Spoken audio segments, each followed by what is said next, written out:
하나님의 말씀은 열왕기하 19장 8절에서 19절까지의 말씀입니다. 열왕기하 19장 8절에서 19절입니다.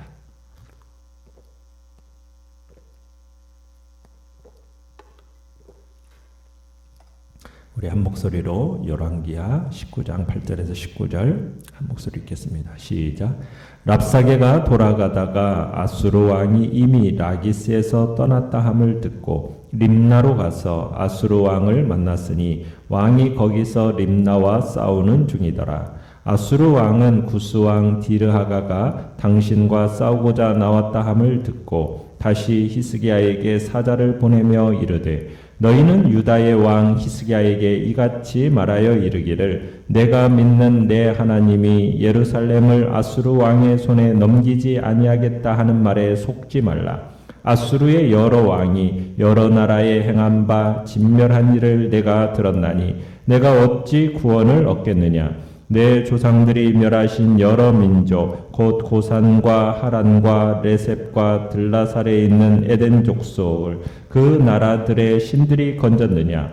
하맛 왕과 아르밧 왕과 스발와임 성의 왕과 헤나와 아하와의 왕들이 다 어디 있느냐 하라 하니라. 히스기야가 사자의 손에서 편지를 받아보고 여호와의 성전에 올라가서 히스기야가 그 편지를 여호와 앞에 펴놓고 그 앞에서 히스기야가 기도하여 이르되 그룹들 위에 계신 이스라엘의 하나님 여호와여 주는 천하 만국의 홀로 하나님이시라. 주께서 천지를 만드셨나이다. 여호와여 귀를 기울여 들으소서. 여호와여 눈을 떠서 보시옵소서. 사네립이 살아계신 하나님을 비방하러 보낸 말을 들으시옵소서. 여호와여 아수르 여러 왕이 과연 여러 민족과 그들의 땅을 황폐하게 하고 또 그들의 신들을 불에 던져 싸우니 이는 그들이 신이 아니요 사람의 손으로 만든 것 곧 나무와 돌뿐이므로 멸하였나이다. 우리 하나님 여호와여 원하건대 이제 우리를 그의 손에서 구원하옵소서. 그리하시면 천하 만국이 주 여호와가 홀로 하나님이신 줄 알리이다 하니라. 아멘. 오늘 말씀의 제목은 유일한 창조주요 참 신이신 여호와라는 제목으로 말씀을 나눕니다. 하나님께서 7절에 말씀하신 대로 이제 사네립이 예루살렘에서 군대를 이동해야 하는 상황이 펼쳐지게 됩니다. 그래서 8절에 보면 사네립이 라기스라는 곳을 떠나서 림나로 가서 싸우고 있게 됩니다. 그리고 랍사게로부터 히스기야가 여전히 항복을 하지 않고 버티고 있다라는 소식도 그곳에서 듣게 되죠. 여기에 또 어떤 일이 벌어지게 되냐면 9절에 가보면은 구스 왕 디르하가라는 사람이 대군을 이끌고 몰려오고 있다는 사실이 또 들리게 됩니다. 이런 상황 속에서 지금 사네립의 마음이 다급해지게 됐어요. 왜냐하면 히스기야와 이 구스왕 디르하가가 이렇게 협공해가지고 아수르를 공격하게 되면 이게 전세가 역전될 수 있게 되고 아수르가 위험에 처해질 수도 있다라는 생각이 들은 겁니다. 그래서 사네립은 이제 다급한 마음과 함께 예루살렘에서 조용히 물러서지 않고 떠나면서 어떤 일을 하냐면 다시 한번 히스기야와 이스라엘 유다를 위협하는 편지를 적어가지고 히스기야의 왕에게 보내게 되는 겁니다. 사네립은 먼저 이 유다의 왕 히스기야의 항복을 받음으로 인해서 뒤쪽에서 이렇게 공격하는 것을 염려하지 않으려고 하는 거죠. 그리고는 구스왕 디르하가와 이렇게 일전을 벌이고자 하는 것이 지금 사네립의 의도였던 겁니다. 그런데 이 편지가 자신의 죽음을 재촉하게 될 줄은 몰랐던 거죠. 왜냐하면 사네립이 보낸 이 편지를 히스기야가 어떻게 하고 있습니까? 그것을 받아들고서는 그 편지를 여호와의 전으로 가서 하나님 앞에 딱 펴놓는 거예요. 그러면서 여호와께 사신 하나님을 회방하는 그 사네립의 편지를 보시라고, 그리고 남유다를 그의 손에서 구원하셔서 천하만국으로 하여금 주 여호와만이 하나님이라는 것을 알게 해달라고 간구하는 그런 장면이 지금 오늘 본문의 장면입니다. 내용관찰 문제 1번을 보시면 히스기야가 아수르 왕으로부터 들은 말은 무엇입니까? 자, 10절로부터 13절의 이야기는 사네립이 지금 다시 이제 히스기야와 유다 사람들에게 사자를 보내서 항복하도록 위협하는 내용인데요. 자, 이 내용은 앞서 랍사게가 히스기야의 사자들과 유다 사람들을 향해서 위협했던 이 내용을 반복하고 있습니다. 무슨 내용이냐? 감히 어느 신이 이 나라를 아수르 왕의 손에서 구해낼 수 있겠느냐는 거예요. 이미 아수르 왕의 손에 멸망한 나라들을 한번 보라는 거죠. 그 나라들이 결국 다 망하게 되었는데 그들의 신이 어디 있었느냐는 거예요. 그러니까 증거하는 바를 경청해라. 지금 이게 이제 내용입니다. 그러니까 아수르 왕 사네립은 아수르에 의해서 정복된 그 많은 나라들을 열거하면서 그 나라들이 그들의 신들로부터 보호를 받은 적이 있냐는 거예요. 아무런 보호도 받지 못했다. 그걸 지금 지적하고 있는 겁니다. 그러면서 히스기야에게도 뭐라고 얘기하는 겁니까? 여호와에게 속지 말라. 지금 이렇게 얘기하고 있어. 속지 말라. 누구에게 속지 말라고요? 여호와에게 속지 말라는 거예요. 그러면 여호와 하나님을 뭘로 취급하고 있는 겁니까? 사기꾼으로 취급하고 있는 거예요. 그러니까 너희들이 섬기고 있는 그 하나님으로부터 여호와로부터 아무런 보호를 받지 못할 것이다라는 지금 그런 암시적인 내용을 그 편지를 쓴 겁니다. 그래서 그들로 하여금 낙심하게 만들어서 순순히 항복하게끔 지금 하려고 하는 게 지금 이 아수르 왕의 의도인 거죠. 자, 히스기야는 과연 이 문제를 어떻게 해결해야 할까요? 어떻게 해결하게 될까? 우리가 앞서 히스기야에 대해서 열왕기 기자는 그의 믿음을 어떻게 평가하고 있느냐면 이스라엘의 역사 속에서 전무후무한 왕이었다라고 평가를 내리고 있습니다. 과연 이런 믿음을 소유한 자가 이 문제를 과연 어떻게 해결할지 이게 이제 우리의 관심의 초점이죠. 그런데 히스기야의 기도를 우리가 딱 보면은 이 히스기야의 신앙이 왜 성경 기자들에 의해서 극찬받게 되었는가 이걸 알게 돼요. 그러니까 히스기야는요 무엇보다도 자신과 하나님 사이의 그 경계선을 인식했어요. 무슨 얘기냐면 지금 이런 상황 속에서 이 사네립의 문제는 내 손에서 떠났다. 내 손에서 떠났다. 이것을 깨닫고 인정할 수 있는 어떻게 보면 영적인 안목을 가진 사람이었다는 얘기입니다. 그러니까 히스기야가 딱 사네립의 편지를 받아드는 순간에 아마 마음속으로 손뼉을 쳤을 거예요. 이제 된다. 사네립이 하나님께 어떤 망언을 했는가를 증명할 수 있는 물증. 그죠? 편지라는 게 물증이잖아요. 물증을 내가 입수했다. 이제 일은 끝났다. 이렇게 생각을 한 겁니다. 그래서 지금 히스기야는 흥분하는 마음으로 떨리는 손으로 지금 이 편지를 들고 어디를 향했던 겁니까? 성전을 향해 가지고 그 편지를 딱 하나님 앞에 펼쳐놓고 그 글을 보란 듯이 펼쳐놓고 하나님 앞에 지금 기도를 하기 시작하고 있는 거거든요. 그러면서 뭐라고 했냐면 하나님의 명예가 훼손됐다는 거예요. 그러니 이제 더 이상 이 문제는 히스기야와 사네립, 나와 사네립의 문제가 아니라 누구와의 문제라는 거예요. 하나님과 사네립의 문제라고 이게 이제 히스기야는 직감하게 된 겁니다.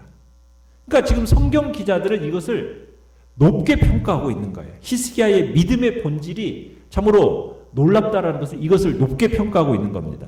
그러니까 내가 어디까지 염려해야 할 영역이고 어디부터는 하나님께 속한 것인가 이것을 확실하게 알고 그대로 실행한 사람이 바로 히스기야라는 얘기입니다.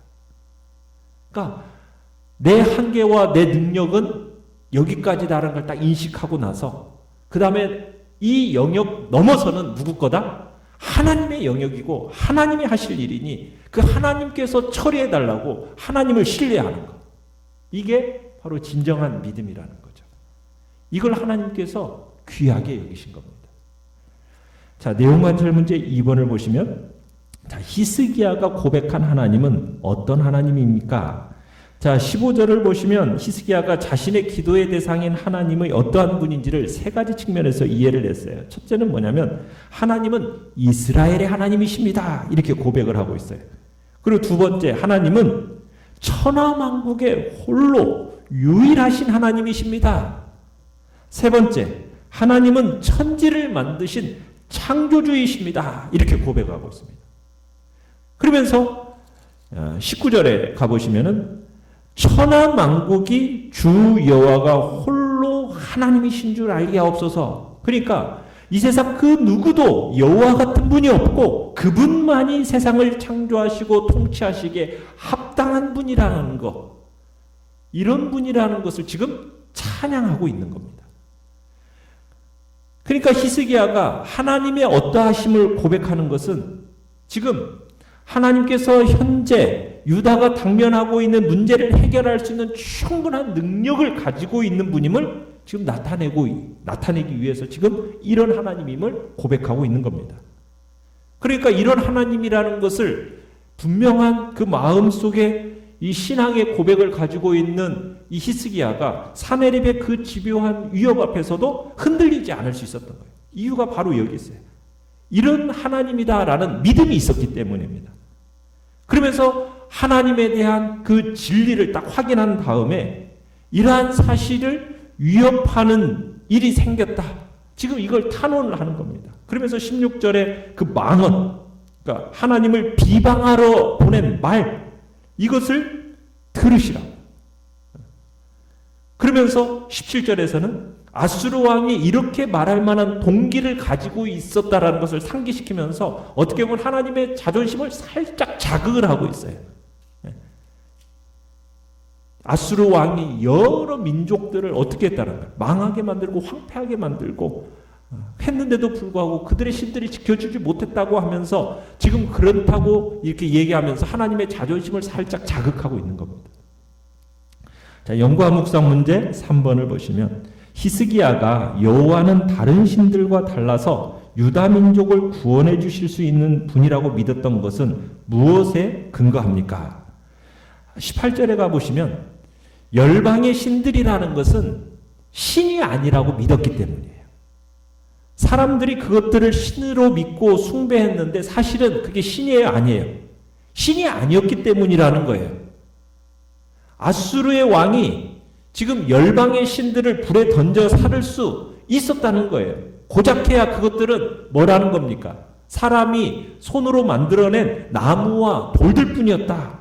인생에게 아무런 유익도 줄 수 없는 무익한 것이었다. 오히려 우상이라는 것은 사람에 의해서 운명이 좌우되는 것이다. 사람이 불에 쳐놓고 부수어도 아무런 저항도 하지 못하는 것, 이것이 바로 이방의 열방의 신이라는 것들이라는 거죠. 그러니까 아수르 왕을 대적할 힘도 없는 것이고 도움을 청하는 그 신봉자들에게 어떤 도움도 줄 수 없었던 것이 바로 열방의 신들이었기 때문에 사람이 만든 신, 우상, 이게 세상 종교의 실상이라는 것을 보여주고 있는 거죠. 그러니 우상을 섬기고 그런 우상을 중심으로 형성된 종교 얼마나 허무하냐는 거예요. 아무리 세상 것들이 매력적으로 보이는 종교들이라 할지라도요, 그것들은 다 허무한 것에 불과하다라는 것을 지금 분명히 알고 그것에 근거해서 지금 여호와 하나님께 구하고 있는 거죠. 그런 신들과는 다른 분이 바로 여호와 하나님이시다. 그러면서 그는 하나님께 간구를 해요. 19절에 주님은 열방의 신들과는 전혀 다르시잖아요. 그 다른 점을 이 아수르 왕과 온 열방에게 보여주십시오. 어떻게 해요? 당신의 백성인 우리를 구원해 주심으로써 여호와 하나님이요, 어떤 분이신지를 보여주십시오. 지금 이렇게 간구하고 있는 겁니다. 그냥 히스기야가 하나님께 살려주세요, 이런 식으로의 기도가 아니라 당신의 훼손된 명예를 회복시키십시오. 그런 가운데서 살짝 뭐예요? 우리도 구원해 주세요. 거기다 살짝 얹어놓는 거죠. 그렇게 기도하고 있는 겁니다. 얼마나 멋진 기도예요. 그죠? 그러니까 히스기야의 간구의 최종적인 목적은 어디에 두고 있는 겁니까? 하나님의 영광에 두고 있었던 거예요. 영광. 그러니까 히스기야는 분명 유다의 구원을 간구하고 있긴 하지만 단순히 자신이나 유다가 구원받기를 원합니다. 이렇게 하는 기도가 아니라 궁극적으로는 하나님이 영광을 받으시도록 하기 위한 간구였다는 거예요. 참 이 기도를 듣고 있었던 하나님의 마음은 이 기도를 안 들어주실 수가 없었던 거죠. 그러니까 그만큼 코너로 몰리셨을 만큼 그런 기도를 지금 히스기야가 하고 있는 겁니다. 하나님의 영광을 먼저 생각하는 기도. 그 기도를 들으시니 하나님은 어떻게 하시겠어요? 즉시 움직이신 거죠. 자, 느낀 점 4번을 보시면 히스기야 왕이 하나님에 대한 올바른 이해와 신앙 고백으로 비진리의 속임수를 물리친 것을 보며 무엇을 느낍니까? 그러니까 히스기야 왕은 하나님은 천하의 유일한 신이시요 창조주이시라는 것. 이 하나님에 대한 올바른 이해, 신앙 고백. 여러분, 그게 어디에 근거한 겁니까? 진리에 근거한 올바른 신앙관. 이게 얼마나 중요한지를 우리로 하여금 느끼게 하는 거예요. 자기 머릿속에서 만들어낸 그런 신앙이 아닙니다. 인간적으로 만들어낸 신앙관이 아니에요. 어디에 근거한? 성경 말씀에 근거해서 정말 올바른 신앙관을 가진다는 것이 얼마나 중요한지를 우리로 하여금 다시 한번 깨닫게 하는 거예요. 그러니까 기도할 때 우리의 기도를 들으시는 분이 누구인가? 이걸 정확하게 알아야죠. 그렇게 정확하게 알면 우리의 마음의 불안감은 훨씬 줄어들게 되는 겁니다. 우리가 하나님 앞에 기도를 드릴 때 하나님에 대해서 뭐라고 부르면서 우리가 기도합니까? 하늘에 계신 우리 아버지. 우리 아버지라는 이 말 속에서 우리와 하나님 사이가 얼마나 친밀하고 특별한 관계인가 이것을 우리에게 표현하고 있잖아요. 그러면서 아버지는 우리의 기도를 어떻게 하시는 분이다. 들으시고 응답하시는 분이다. 언제든지 자녀들의 요구에 대해서 정말 관대하고 구하는 것에 대해서 거절하는 법이 없는 아버지가 우리 하나님이시다. 어떻게 보면은 자식들이 구하는 것보다도 더 좋은 것으로 주고 싶어 하는 것이 아버지의 마음이잖아요. 그죠? 그런데 하물며 긍휼에 풍성하신 그 하나님이 육신의 아버지들보다 훨씬 더 좋은 것으로 우리에게 주시지 않겠느냐는 거예요. 하나님께서 우리의 간구를 외면하시겠습니까? 아니라는 거죠.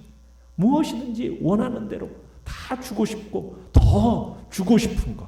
그리고 그것을 주실 수 있는 전능하신 하나님이라는 것. 약속하신 것은 반드시 이행하시는 신실하시고 미쁘신 분이라는 것. 그러기에 우리는 그 하나님의 약속을 붙잡고 기도하는 거예요. 그 응답에 대해서 추호라도 우리는 의심해서는 안 되는 거죠. 왜? 우리의 기도의 대상에 대해서 여러분 우리가 분명하게 이해하게 된다면 더 적극적으로 기도할 거 아니겠습니까?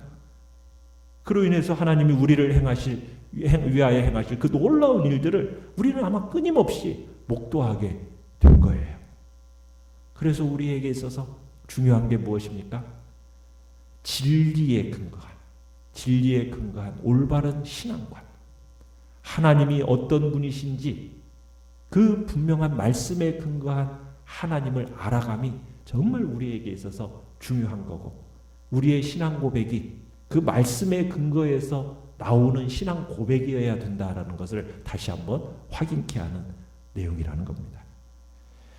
결단과 적용 5번 보시면 이단과 사이비 종교가 난무하는 이 시대에 하나님은 없다.